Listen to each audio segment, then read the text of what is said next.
The night settled gently around the small house, the way quiet snow settles over sleeping earth, soft and unassuming, carrying with it the hush that asks nothing and promises rest. Inside, the mother sat in a chair that faced the window, her hand still upon her lap, her eyes following the hum of the refrigerator and the slow turning of the ceiling fan, a rhythm that seemed to echo the slow, steady beating of her heart. She had stopped counting the days long ago, yet the nights always knew how to find her, how to return faithfully like the tide.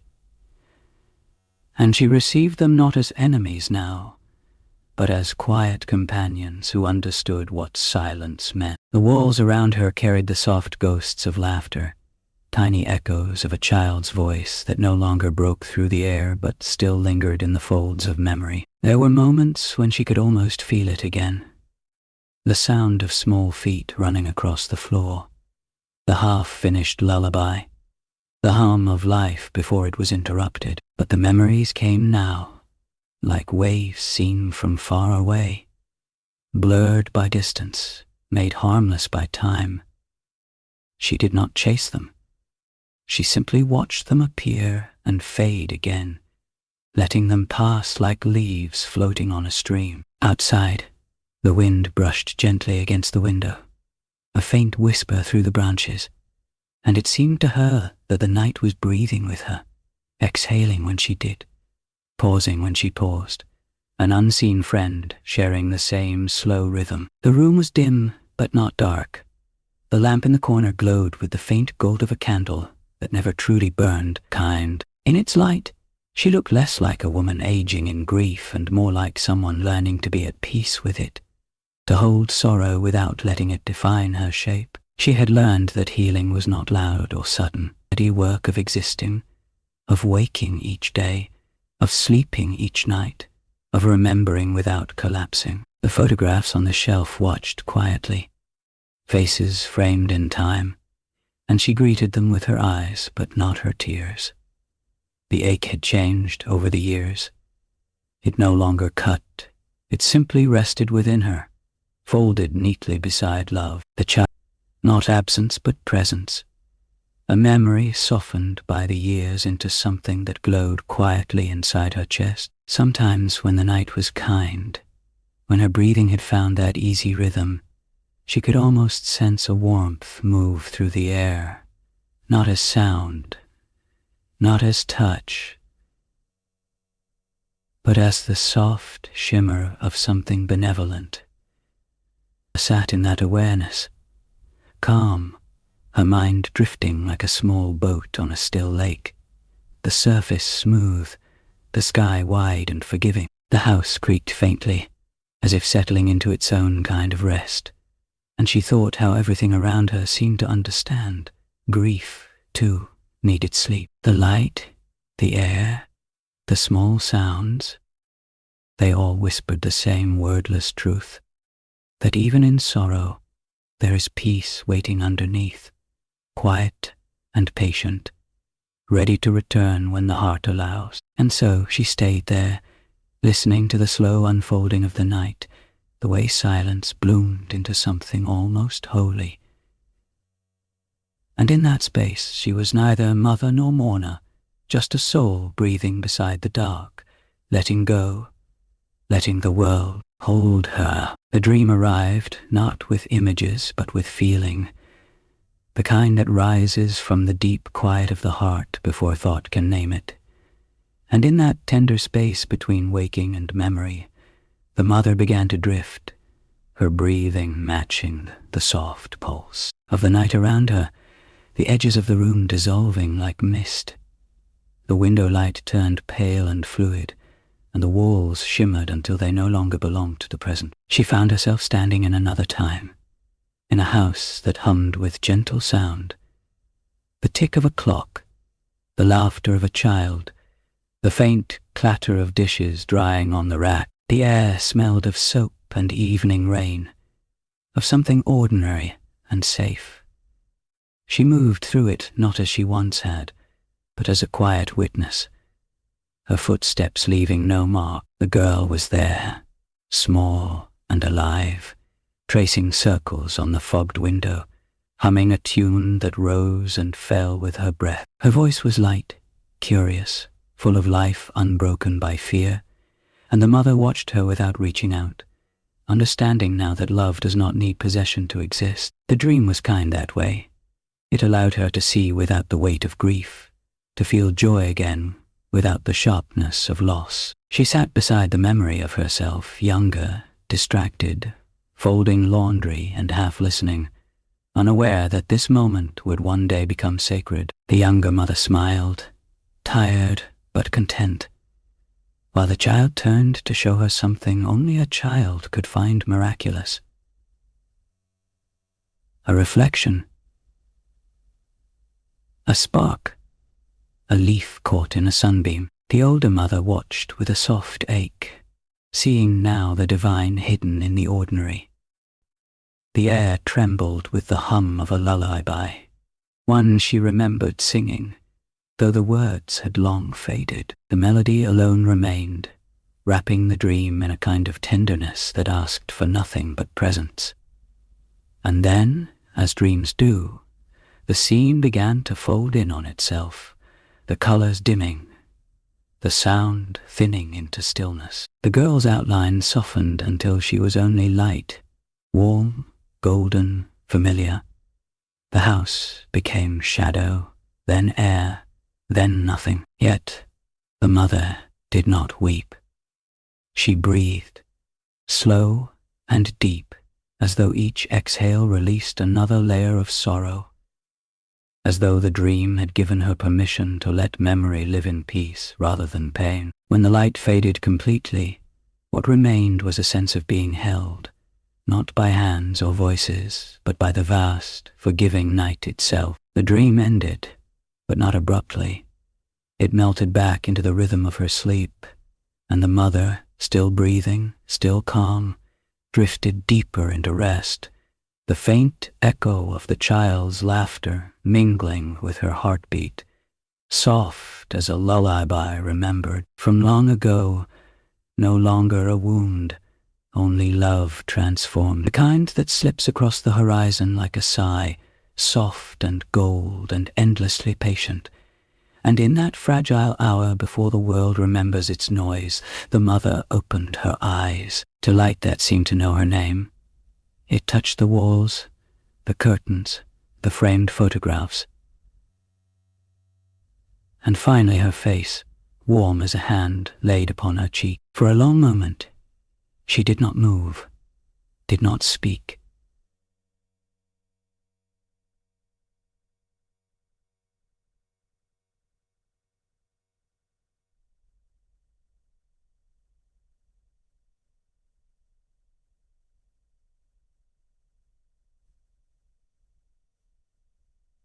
A faint haw. It was in that stillness she realized she had slept deeply, without interruption, and that something within her,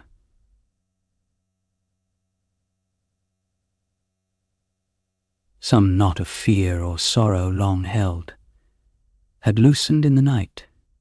The dream lingered, gentle and formless, but it no longer hurt. It lived in her chest, like a small flame that neither burned nor consumed,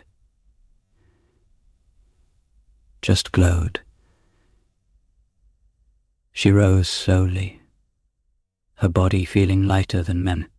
Birds in the garden, dew on the grass, the sun rising steady and unashamed. The house looked unchanged, yet it felt different, as though it too had exhaled, as though the night had carried something heavy away and left only quiet behind. She stood there for a while, watching the way the light touched everything with forgiveness.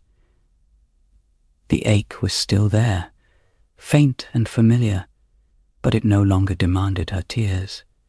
It had become a companion, not a wound. In that realization, she felt a small smile gather at the corners of her mouth, tentative at first, then real. She went to the kitchen, boiled water, listened to it hum, poured tea, and with every small act she felt the rhythm of life returning.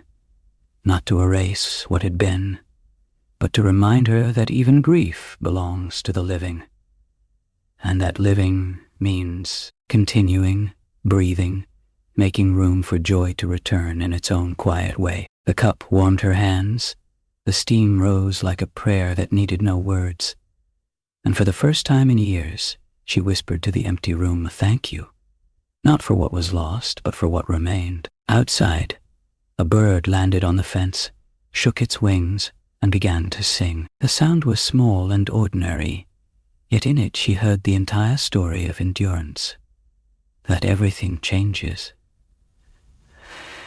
that everything continues, that even the deepest night eventually opens its eyes to morning. The mother stood there, wrapped in that truth, her heart steady, her breath calm. The light filled the room completely now, leaving no corners untouched, and in that glow she felt the presence of love as something constant and unbreakable, a current moving quietly beneath all things. She understood then that healing was not forgetting. It was remembering with gentleness. It was carrying the memory not as weight, but as warmth. And as the day unfolded beyond the window, she remained still for a little while longer, eyes half closed, body relaxed, the last remnants of sleep still clinging to her like a soft blanket. Somewhere deep inside, a quiet peace had rooted itself, and she knew it would stay. The house breathed with her, the world moved forward, and the mother, finally, was at rest. The light lingered through the afternoon, not in brilliance, but in a kind of golden hush that seemed to suspend the world between one breath and the next. And in that stillness, the mother felt something she had not known in a very long time, a quiet belonging. It was not to the past, nor even to what might come, but to this fragile, shimmering present where everything existed without demand. She sat once more by the window, her hands folded, and watched as dust motes drifted lazily in the sunlight, tiny stars floating through air that felt almost sacred. The day outside continued its slow unfolding. The hum of a car in the distance, the laughter of a neighbor's child, the rustle of leaves shifting their faces toward the wind. Each sound reached her not as intrusion, but as reminder, proof that life, in all its small and unassuming ways, was still faithful. She thought of the girl, not the image frozen in memory, but the essence, the bright pulse of being that had once filled the house.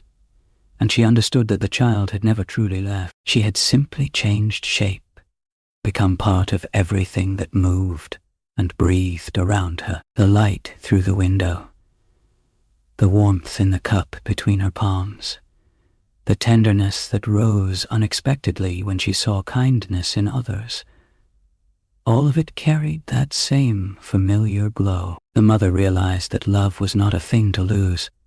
It was the fabric of existence itself, patient, infinite, unending. And so she began to speak softly into the quiet, not to call the past back, but to bless it. She whispered gratitude for the laughter once shared, for the lessons of pain, for the strength that sorrow had given her. And as she spoke, the words drifted into the light and vanished like feathers on a breeze. There was no sadness in their leaving, only peace. Evening began to settle once more, its edges cool and blue, and the mother did not dread its arrival. She welcomed it, the way one welcomes an old friend returning home. The air grew gentle again. The light dimmed into silver, and she felt her eyelids grow heavy. Outside, the first stars began to appear, trembling above the rooftops, and for a moment she thought she saw one flicker brighter than the rest, as if in acknowledgement. As if reminding her that nothing truly ends. She closed her eyes then, her breathing slow and even, the world around her softening into hush. In that space between wakefulness and sleep, she felt the house itself exhale, the floor settling, the wind quieting, the night beginning its long protective watch. The mother's thoughts drifted like leaves on a calm stream, carried toward stillness, toward the tender, endless horizon where memory and peace are the same thing. And as she slipped into rest, the light remained, not as a flame, not as a sound, but as presence, quiet and eternal, filling the space where sorrow once lived, shining softly through the dark, patient as love itself. The night arrives not with thunder, but with a sigh, a long, slow exhale that drapes itself over the quiet earth.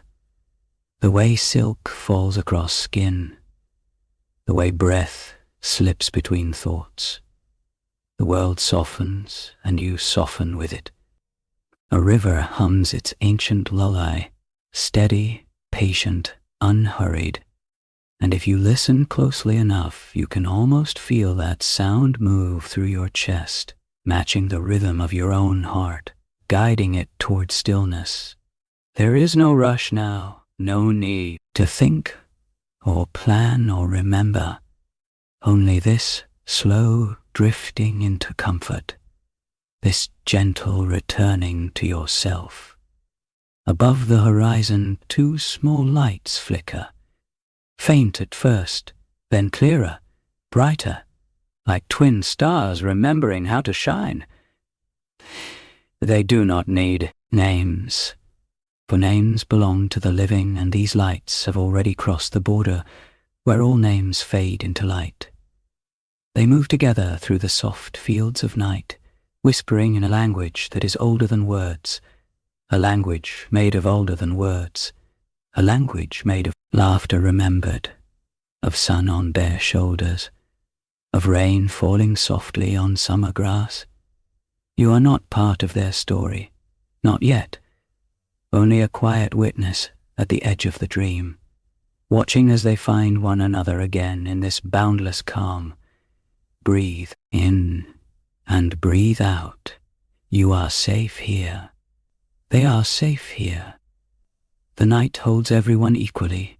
The crickets sing like tiny clocks counting down to peace. And the air around you glows with the quiet shimmer of forgiveness.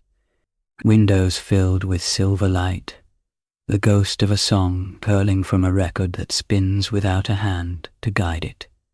The melody older now, slower, softer, a tune of release rather than longing. You can almost see the dust suspended in the light like 1,000 sleeping memories, unmoving, content to simply be. And through this haze of moonlit air, the girls wander, their feet barely touching the ground, their laughter floating like the echo of bells carried by wind across an open field. "Do you remember?" one of them whispers. The swing that creaked in the wind, the voice calling us home. And the other answers yes, her tone the color of dawn. Soft and trembling, yes, I remember, though I do not remember sadness, only the sound of leaves and the warmth of light, and the feeling of being found. And somewhere deep within you a small warmth blooms, not of sorrow, but of recognition. The quiet knowing that all things return to peace eventually. You breathe again, the world gentler, and you feel the edges of your body melt into the dark, your limbs heavy, your thoughts dim, your mind floating between waking and dream, guided by those two distant stars who once were lost, and now are home. Everything that once frightened them has dissolved. Everything that once chased you has grown still.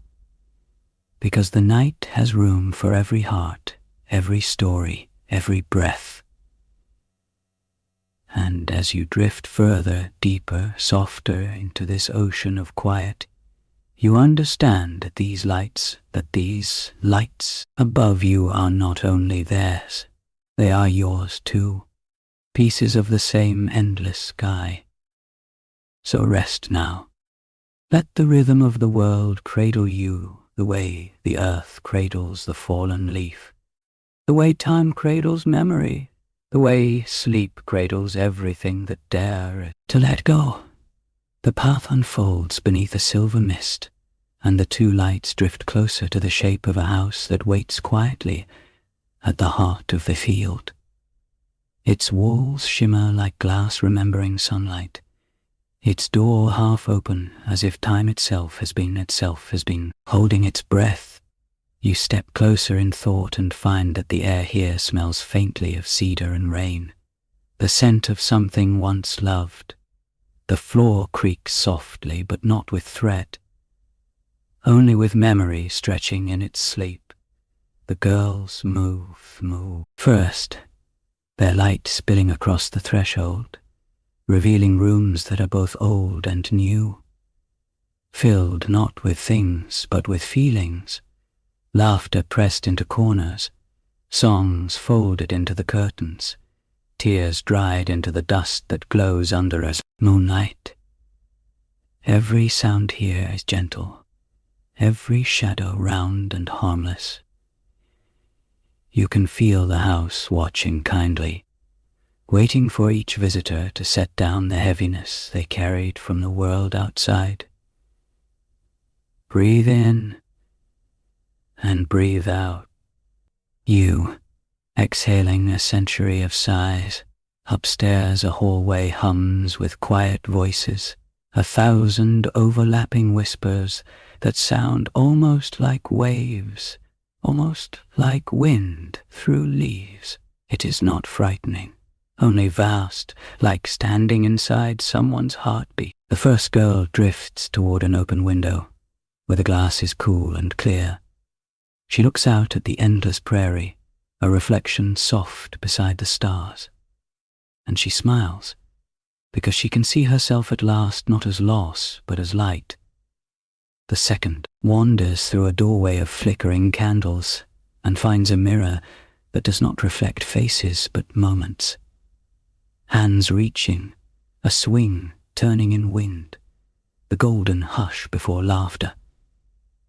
She touches the surface and the images ripple, blending into calm water. And when it stills again, her fear has dissolved. They understand now that this house was never haunted by pain but filled with everything that needed forgiving. You follow them deeper, room to room, breath to breath, feeling the slow unwinding of tensions in your own chest. Each door opens into softer air. Each step releases a little more of what you didn't know you were holding. Somewhere a piano plays a few forgotten notes, and the melody circles the stairwell like a ribbon of smoke, wrapping around the banister, rising and fading, a lullaby for anyone who has ever been lost.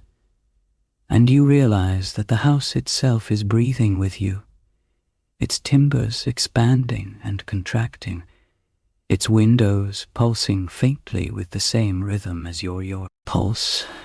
Nothing here is separate.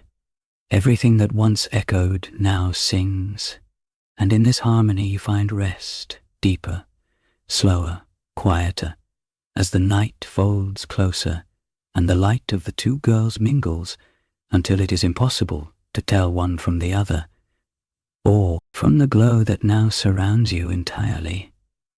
This is what healing feels like, not sudden, not loud, but gradual, like dust settling in a beam of morning light. The house hums one last time, a long tender sound that might be saying thank you or simply good night. And then the air stills, leaving only the sound of your breathing and the hush of the field beyond the walls. Everything is safe. Everything is at peace. When the door finally opens again, it does so without sound.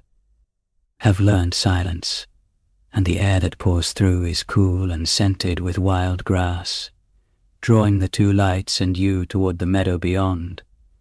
The ground glows faintly, as if every blade of grass remembers the touch of starlight, and the sky above stretches forever, deep and calm, sprinkled with constellations that seem to breathe in rhythm with your own slow inhalations.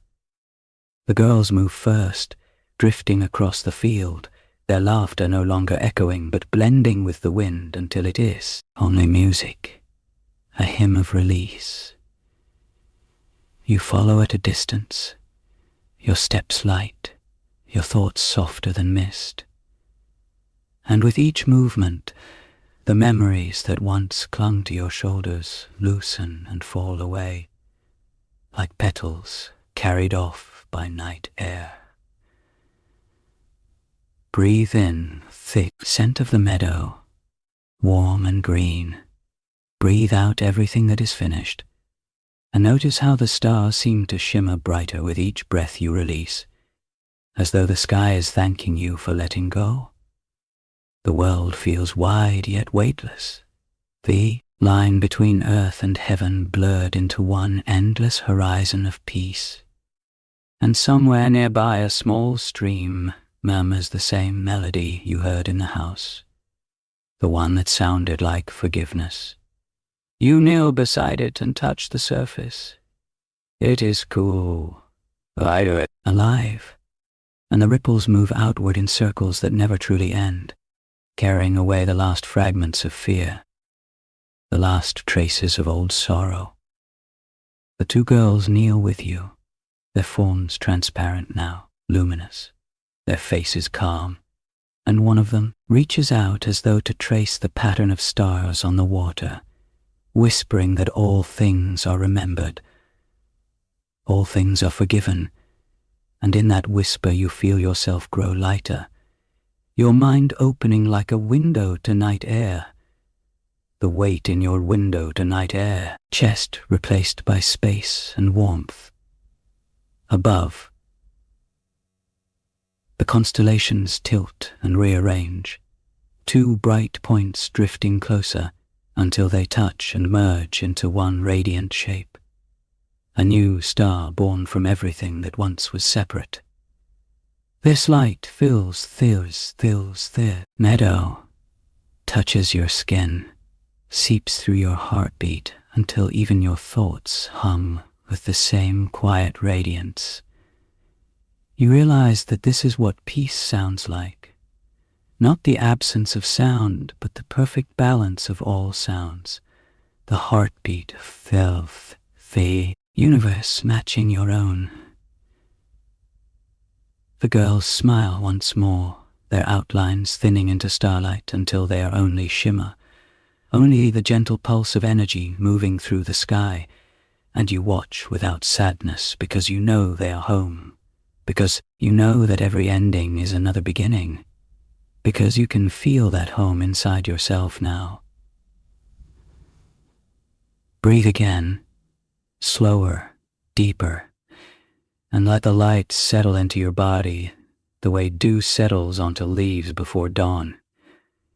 Everything glows faintly before dawn. Everything glows faintly. Grass, the stream, your fingertips, your eyelids, and you close your eyes not to shut it out, but to hold it closer, to let it soak through the spaces behind your ribs, into the quiet center of you that has been waiting for this peace all along. Somewhere far away, the first color of morning begins to rise, soft and pale, a promise rather than an arrival, and the world pauses between night and day, between memory and possibility, between heartbeat and dream. And in that pause you find rest so complete that it feels like the universe breathing you, instead of the other way around. Sleep begins not as a fall, but as a floating, a drifting through the gentle gravity of love itself, down and down through layers of comfort, through warmth, through safety, through endless blue silence, until there is nothing left but calm. And you sleep, deeply, peacefully, the meadow dissolving into light, the stars into breath, the breath into stillness, and stillness into the sweetest, most enduring rest. The light that comes with morning does not hurry. It unfolds slowly, as though remembering how to be day. A pale gold shimmer spreading across the horizon, brushing the edges of the meadow, warming the last traces of mist until they rise and vanish into air. You are still lying there, weightless in the hush that follows dreaming, and the warmth that touches your skin feels less like sunlight and more like kindness itself. Somewhere, very far away, a bird tries its first note of the day, and that sound ripples through you like the smallest smile. The world is waking, but you do not need to yet. Dawn can arrive without pulling you from rest. It can simply stand nearby, watching over you, whispering that everything is all right now. The two lights that guided you are no longer visible, yet you sense them folded into the new brightness, part of the rhythm that keeps your heart steady, part of the quiet assurance that morning always follows night. Breathe in the faint sweetness of air after darkness. Breathe out the last remnants of effort, of remembering, of needing to understand. All questions have turned into light, all searching into stillness, and there is nothing left to chase or mend. The house behind you is only an outline, now, gentle against the softening sky, and you realize that even the echoes have gone quiet, because they have finally found their rest within you. The field stretches endless and calm, each blade of grass jeweled with dew, each drop catching the newborn sun and scattering it back as 1,000 miniature stars, reminders that what was once separate is now whole, and in that wholeness you can feel gratitude blooming, subtle as a pulse beneath your ribs, spreading warmth through every part of you, reminding you that you have come through darkness and found ease, that you have learned to breathe again in peace. There is no need to open your eyes yet, no need to move. The world will wait, patient as ever. Let yourself drift a little deeper into that golden quiet, the boundary between sleep and waking blurred into something sacred and calm. Every breath is an act of forgiveness. Every heartbeat an echo of love that endures, and as the light grows stronger you realize it does not blind or burn, it simply holds you, the way water holds a leaf, the way time holds every story, until it becomes part of the larger song. And that song hums through you now, low and steady, promising that you are safe, you are seen, you are part of everything that rests in peace. So stay here as long as you wish, wrapped in the warmth of dawn, letting the body repair, the mind renew, the soul remember its own brightness. There is nothing left to do, nowhere to go, only this perfect still moment between the last dream and the first word of day. The light deepens, turns honey soft, and even as the world stirs, you remain floating in the cradle of quiet, the breath of morning rising and falling around you like a tide. And you sleep still, gently, completely, every cell learning the language of calm, every thought dissolving into the hum of life continuing. And when it is time, much later, you will wake naturally, light as air, heart unburdened, eyes clear, but for now, beloved, eyes clear. Listener, you are wrapped in peace, the night behind you transformed into blessing, the dawn before you infinite and kind. Rest now, breathe now, sleep now. All is well. The light that comes with morning does not hurry. It unfolds slowly as though remembering how to be day. a pale gold shimmer spreading across the horizon, brushing the edges of the meadow, warming the last traces of mist until they rise and vanish into air. You are still lying there, weightless in the hush that follows dreaming, and the warmth that touches your skin feels less like sunlight and more like kindness itself.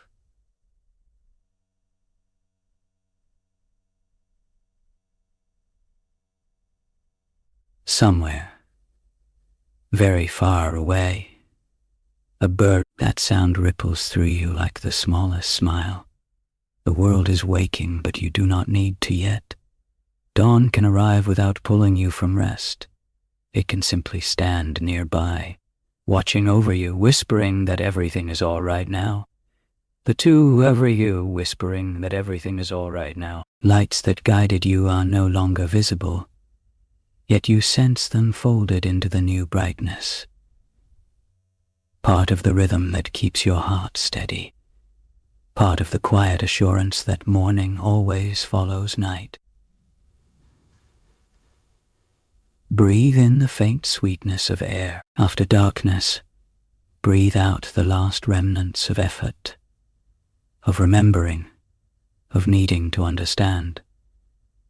All questions have turned into light, all searching into stillness, and there is nothing left to chase or mend. The house behind you is only an outline now, gentle against the softening sky, and you realize that even the echoes have gone quiet because they have finally found their rest within you. The field stretches endless and calm, each blade of grass jeweled with dew, each drop catching the newborn sun and scattering it back as 1,000 miniature stars, reminders that what was once separate is now whole. And in that wholeness, you can feel gratitude blooming, subtle as a pulse beneath your ribs, spreading warmth through every part of you, reminding you that you have come through darkness and found ease, that you have learned to breathe again in peace. There is no need to open your eyes yet, no need to move. The world will wait, patient as ever. Let yourself drift a little deeper into that golden quiet, the boundary between sleep and waking blurred into something sacred and calm. Every breath is an act of forgiveness, every heartbeat an echo of love that endures. And as the light grows stronger, you realize it does not blind or burn. It simply holds you, the way water holds a leaf, the way time holds every story until it becomes part of the larger song. And that song hums through you now, low and steady, promising that you are safe, you are seen, you are part of everything that rests in peace. So stay here as long as you wish, wrapped in the warmth of dawn, letting the body repair, the mind renew, the soul remember its own brightness. There is nothing left to do, nowhere to go, only this perfect still moment between the last dream and the first word of day. The light deepens, turns honey soft, and even as the world stirs you remain floating in the cradle of quiet, the breath of morning rising and falling around you like a tide. And you sleep, still, gently, completely, every cell learning the language of calm, every thought dissolving into the hum of life continuing. And when it is time, much later, you will wake naturally, light as air, heart unburdened, eyes clear. But for now, beloved, listener, you are wrapped in peace, the night behind you transformed into blessing, the dawn before you infinite and kind. Rest now, breathe now, sleep now, all is well. Welcome to tonight's storytelling hour. Take a deep breath and relax your shoulders. Outside, snow falls gently, each pure white flake brushing the rooftops and empty streets, then melting silently. The city sleeps under soft yellow lights, only the cold wind's breath slipping through the narrow alleys remains. Amidst this scene, there is a tiny girl, her golden hair tangled, hands purple from the cold, clutching an old wooden box. Inside are matchsticks, small, yet her whole world. Tonight is New Year's Eve. Every home has a fire, laughter filling the air. But the girl is alone, surrounded by white snow and darkness. Let us listen to her story, slowly, warmly. Chapter 1. The Days Before New Year's Eve. Close your eyes for a moment. Hear the wind whispering outside the window. Snowflakes. The city seems wrapped in a soft white blanket, cold yet peaceful. In this world, a small attic nestles in a corner of an old street. The roof has sagged, walls are damp, and the smell of cooking smoke lingers. There, a girl sits curled up by a cracked window, looking out at the white night. Her name is Anna, an 8-year-old, small as the last leaf clinging to a winter branch. Anna's mother left long ago. Only her grandmother remained, the one who lulled her to sleep with gentle fairy tales, with warm, thin hands. She was Anna's only safe place, but now her grandmother too had gone to the distant world, leaving her with an alcoholic father, his breath reeking of spirits, his shouts harsh. Each night, when her father fell into a drunken sleep, Anna quietly opened her eyes, staring at the dark ceiling, listening to the wind whistling through the cracks. She remembered her mother's hands, her grandmother's voice, the days she was held in warm embraces. That feeling now felt as distant as a dream. She was so small in this vast, cold world.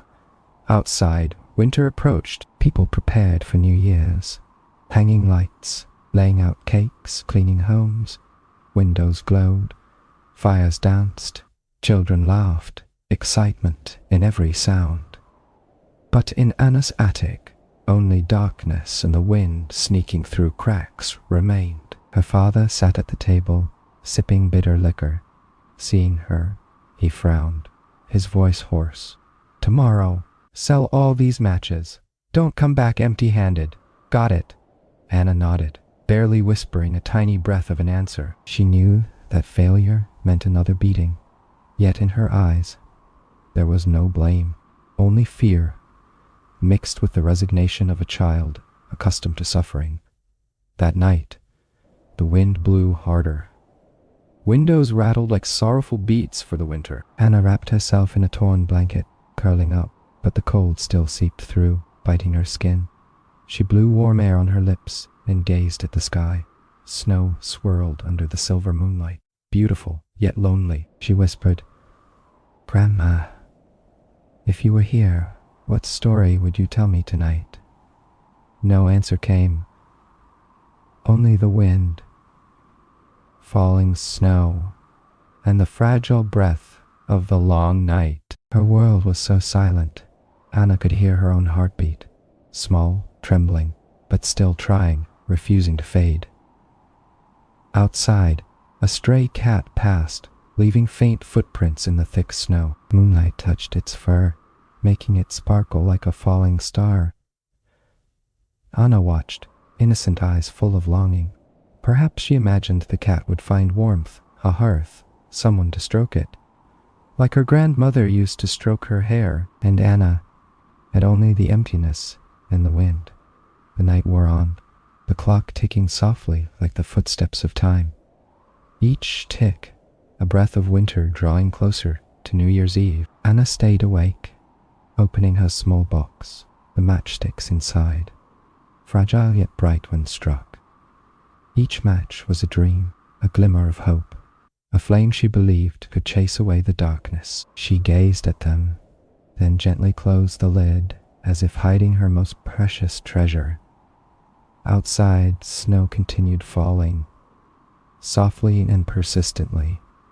Moonlight touched Anna's cold pink cheeks, making her look like an angel lost in winter. She did not know that tomorrow night, New Year's Eve, would be her final journey. A journey beautiful, sorrowful, and full of light. For now, everything had just begun. The little girl still sat by the window, eyes softly closed, imagining her grandmother's voice telling stories. Her grandmother's warm voice echoed in her mind, blending with the wind like a winter lullaby. Once, there was a little flame. No matter how strong the wind blew, it still burned, because within that flame, there was love, faith, and a little bit of magic. Anna smiled faintly, resting her head against the window, hands still clutching the wooden box. Outside, the sky seemed to wrap her in a thin, gentle blanket of snow. That night, everything was silent, as if the world was holding its breath to hear the dream of a tiny girl. And in that dream, a little flame danced, illuminating the dark space around her. Chapter 2. On the snow-covered street, the night sky draped over the northern city like a thick blanket of white snow. Flakes fell slowly, drifting through pale streetlights, melting on the ground, leaving faint sparkling trails. The world seemed still, only the wind whispered through old walls, like winter's endless sigh. At the end of a narrow alley, a tiny figure stepped out. Anna, the little match girl, in a worn thin coat, bare feet in the snow, hands clutching her old wooden box full of matches. Each step left a depression in the snow, quickly covered by fresh flakes, as if the world itself wanted to swallow her. This tiny being struggling to survive the harsh winter night. From the shabby house behind, her drunken father's voice still echoed.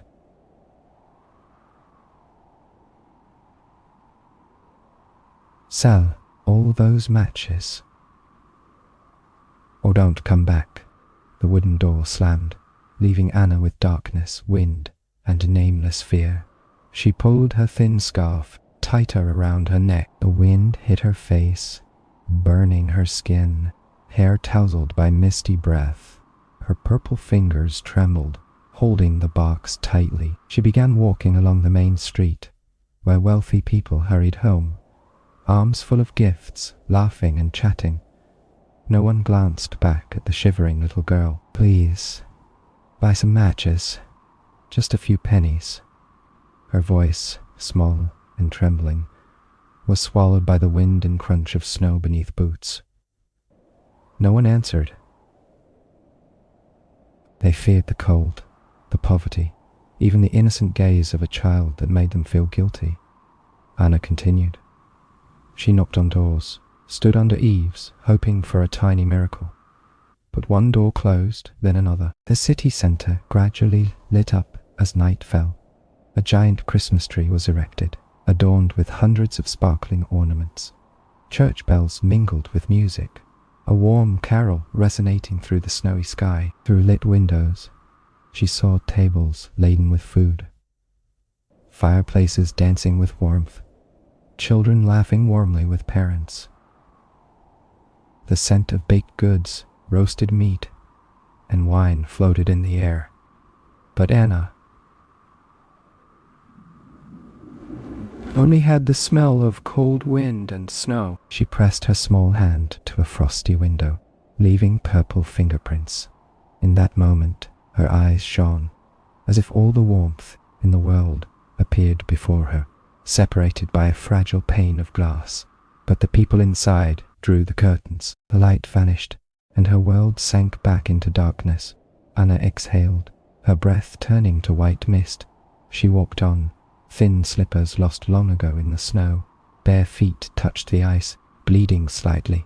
But she did not cry, not because she was strong, but because her tears had dried long ago, from the day her mother left, from when her grandmother passed in the attic, and from when her father's shouts became the only sound in the night. Time passed. Snow thickened, wind cut deeper. The street emptied. Anna turned into a small alley, where walls blocked part of the bitter wind. She sat down, hugging her knees, clutching the matchbox. A horse-drawn carriage passed, wheels crushing the snow, noise echoing, then fading. The city seemed asleep. Only the tiny girl remained, lost in the white expanse. Must sell all of the matches, or else. Her father's words rang in her head like a sentence. She looked down at the small matches, neatly lined, silently waiting. They were her only hope, the thin thread between life and death. Yet the cold felt like it would cut through her skin, every breath painful in her chest. She feared returning home, afraid of beatings, angry eyes, shouts. But here in the snow, it was colder than any fear. A strong gust whipped through, scattering fine snow over her hair and shoulders. Anna shivered, curling up, hands clutching the box as if embracing her whole tiny world.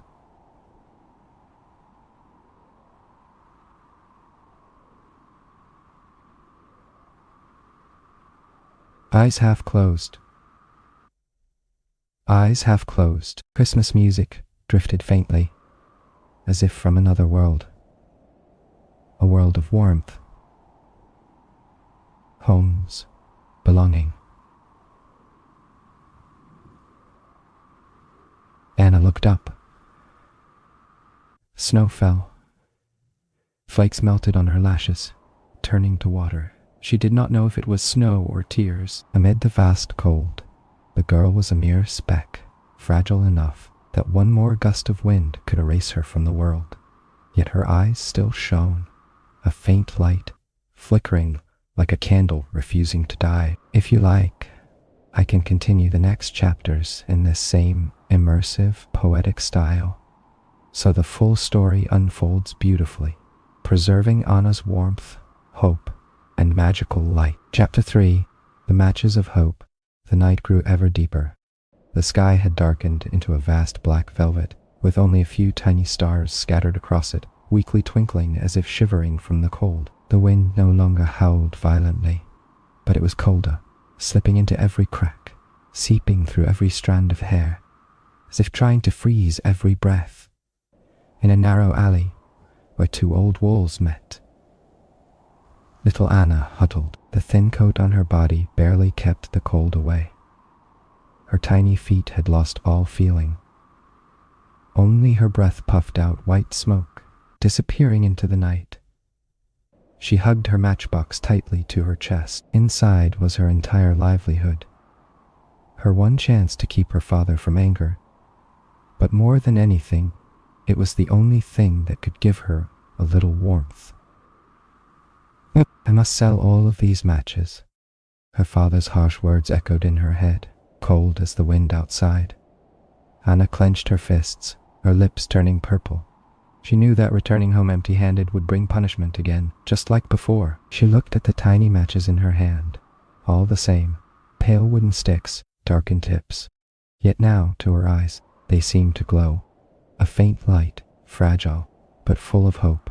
The wind blew harder. The wind blew harder. A large snowflake landed on her hand, melting into water. The cold made her shiver. Anna raised her stiff hand to her mouth, trying to warm it with her breath. In vain. The cold seeped deeper, into every bone and joint. She looked around. No one. Only the empty street, distant lights blurred by mist, and the faint tolling of the church bells. The city still celebrated the new year, full of joy, but here there was only Anna and the night. Anna whispered, just a little warmth." She opened her matchbox and drew a match. Strike! The flame flared, a tiny, trembling light in the wind. Anna bent over, shielding the flame with her hands.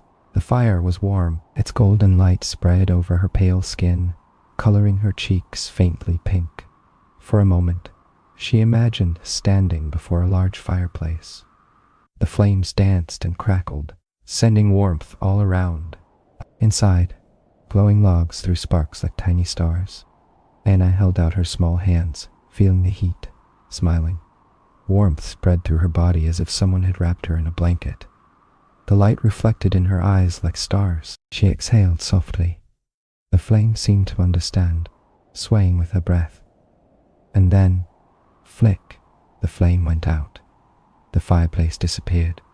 All that remained was the cold wall, the white snow, the wind whistling through the alley. Anna stared at the thin wisp of smoke, lips trembling. She wanted to keep the warmth, but she couldn't. She lit a second match. The fire flared, stronger, brighter. Before her appeared a large, warm room, a table with a white cloth, a golden roasted goose in the center, filling the air with its sweet aroma.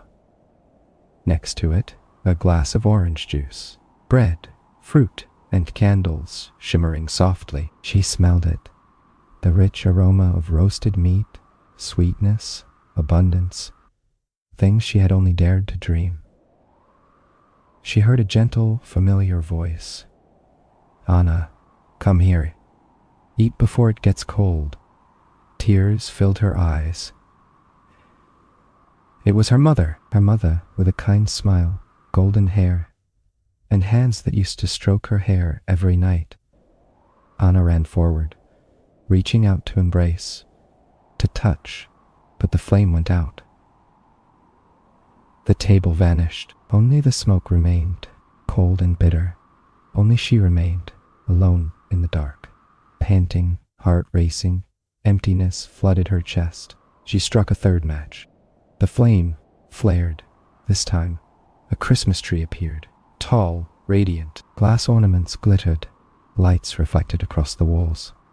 At its base, gifts stacked, one labeled, "For Anna." She smiled, eyes shining brighter than the lights. She reached for the box, but, flake, the flame died. The light vanished. Darkness returned, deeper, heavier. Anna looked up. Among the night, a shooting star streaked across, leaving a faint trail. She smiled faintly, voice trembling. "Grandma, you said when a star falls, someone goes to God, right?" Her voice was small, a lost prayer in the snow. She hugged the matchbox, eyes shimmering. Something inside her, a longing, a hope, like that shooting star, touched and gone. The wind blew again. She shivered. The cold bit into her flesh. Yet inside, the flame of the matches had not completely gone out. They still shone, in memory, in dreams, in the tiny remnant of her childhood.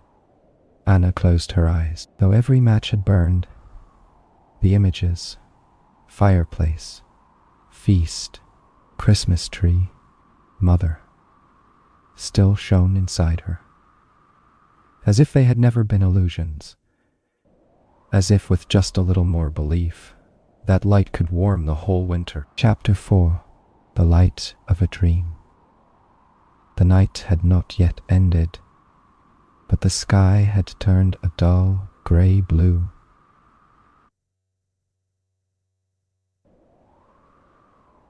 Snow continued to fall.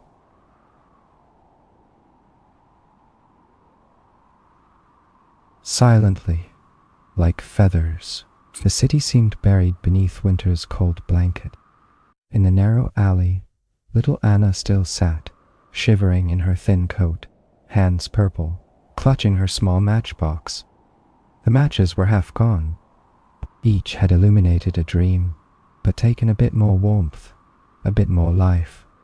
The wind howled past the walls, tossing her tangled hair.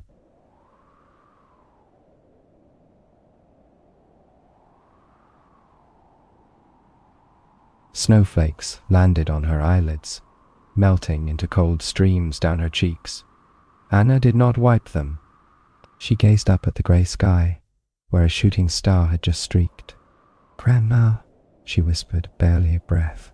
"I miss you so much." Her grandmother, the only one who had ever held her, stroked her hair and told her bedtime stories. The one who had said, "If you believe, even a single little match can light up all the darkness." Anna drew another match. This time her hands did not shake.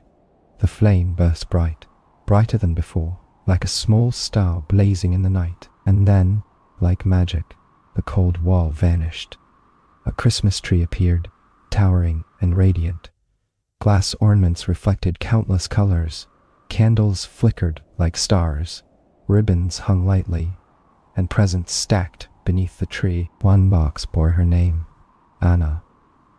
Her mouth fell open, eyes sparkling. She stepped closer, her bare feet on strangely warm ground. The wind vanished, no cold remained, only the scent of pine, candle wax, and sweet treats. She reached for the box, and in that instant her heart felt like it might burst with happiness. But flick. The flame died. The tree vanished. The light was gone. Cold returned, whether from the cold or loneliness she could not tell. Her lips moved.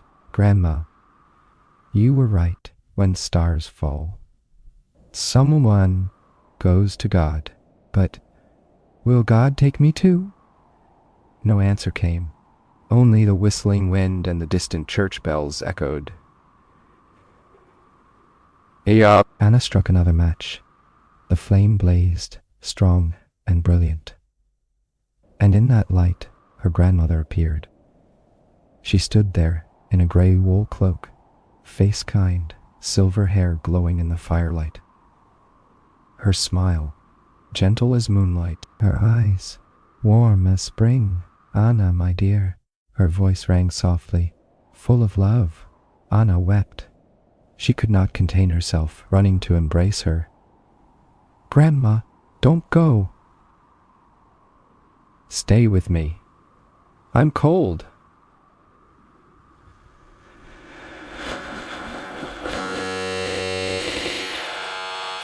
Her grandmother bent down, stroking her hair softly, voice like a whispering wind. It's okay, my child. I'm here. I'm here with you. Anna rested her head against her chest, feeling the heartbeat warm and real, like a gentle drum in the night. All the cold, hunger, and loneliness dissolved.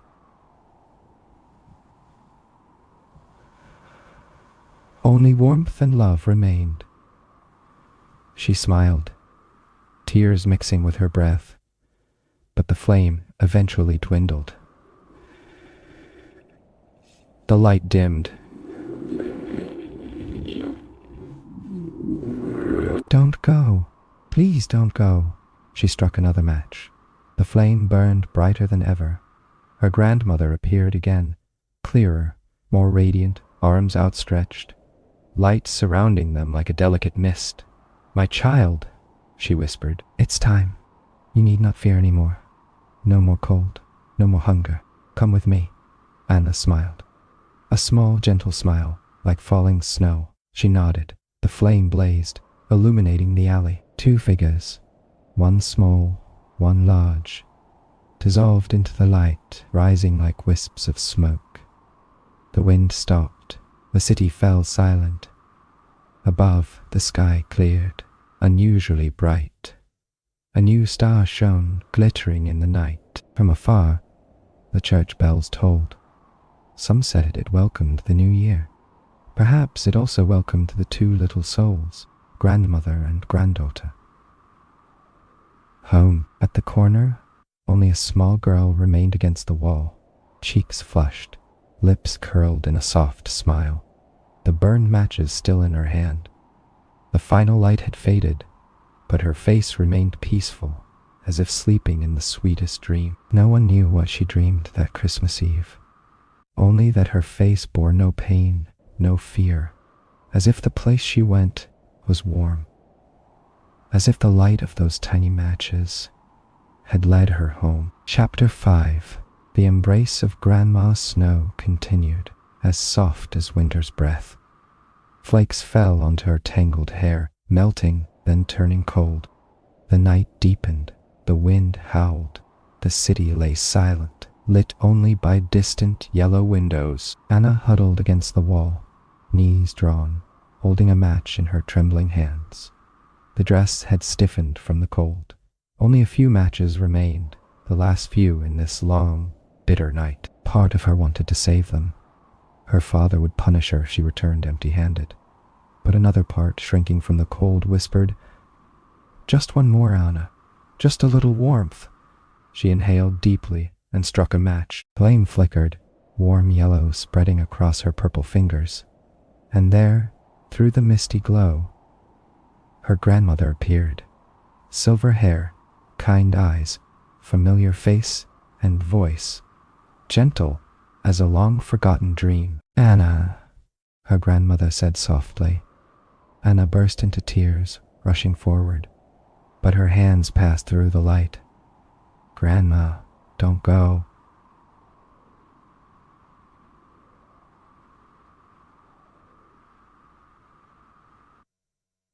"Stay with me," she sobbed. The flame flickered and went out. Her grandmother vanished. Anna was left with darkness. The alley cold, merciless, blank. She looked at the burned match, smoke rising. A small thread, the last breath of hope. She drew another match. Her grandmother appeared again. Closer, clearer, warmer. She held out her arms.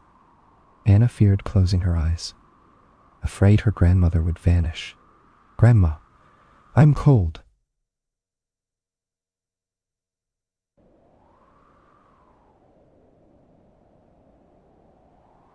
"I'm scared of the dark." "I'm scared of the dark." Her grandmother knelt, embracing her. This time it was real. No illusion, no wind through empty hands. Anna felt warmth she had long forgotten. Her grandmother said nothing, only stroked her hair, a gentle rhythm like olden days. A tear fell onto Anna's hand, hers or her grandmother's, she could not tell. "You've suffered enough," her grandmother said softly. "Now, you needn't fear. Here, there is no cold, no hunger. No one to make you cry." Anna looked into her grandmother's eyes, seeing the sky within them. Stars fell lightly, like sleep itself. "Let's go, Anna," her grandmother whispered. The little girl gripped her grandmother's hand, small fingers intertwined with warm, familiar ones. She lit another match, then another. The flame brightened the alley. Snowflakes melted in the golden light. Passers-by may have only seen a tiny glowing spot in the winter night, fragile, small, but radiant as a falling star. Anna smiled, eyes glistening.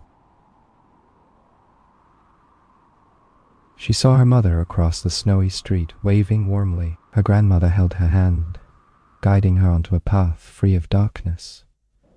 The wind ceased. The church bells rang far away, like a farewell song to winter. "Come on, Anna." "Let's go, my dear."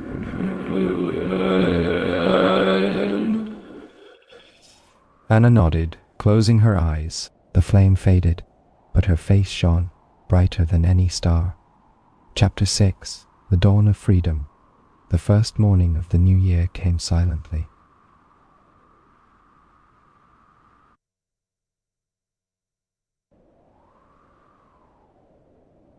But the city remained a frozen white, roofs like little hills, the sun weakly peeking through thick clouds. The first light was faint, like a fragile breath in the air. In the narrow street near the square, where people usually gathered on New Year's Eve, only a few footprints remained. In a corner, against the wall, a small figure curled up in the frost. A little girl. Her messy hair covered her face, arms clutching the empty matchbox. The first to notice her was a milkwoman. She called softly, but got no reply. Bending closer, all sound seemed to vanish. The girl had slept, a long sleep. Her small face still held a smile, lips slightly curved, cheeks flushed against the cold, eyelashes dusted with snow. The burned matches smoldered faintly, remnants of the last light in the dark. The milkwoman sat, brushing snow from her shoulders. "Oh, Lord," she whispered. The poor child. Frozen. Others stopped. A man draped his coat over her. A woman prayed beside her. A woman prayed beside her, but no one knew. The girl had, in her final moments, found something rare, warmth. Elsewhere, in a space where light did not come from the sun, Anna opened her eyes. All around was white, but not cold. No wind, no bitter whistling, only soft light, gentle as silk, light as breath. Before her stood her grandmother, smiling kindly, arms open as they had waited for years. "Grandma," Anna whispered. "I'm here, my dear," her grandmother replied. Anna ran into her embrace.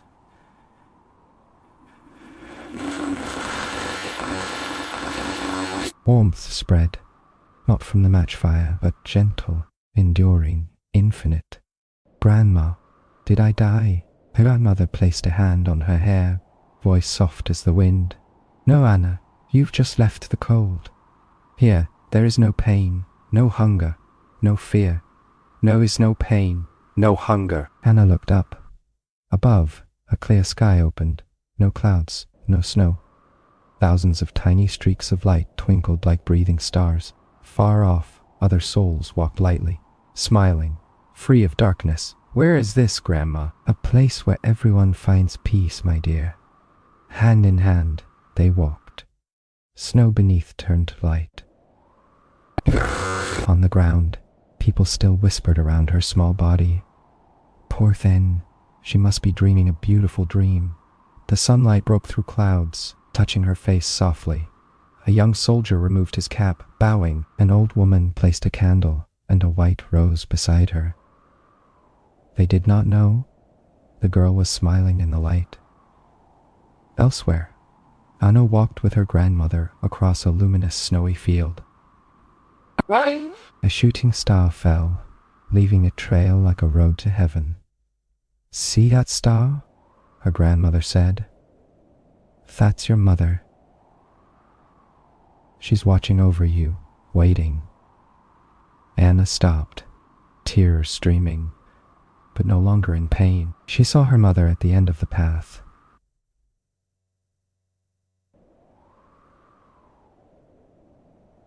Smiling warmly, she ran to her, grandmother holding her hand.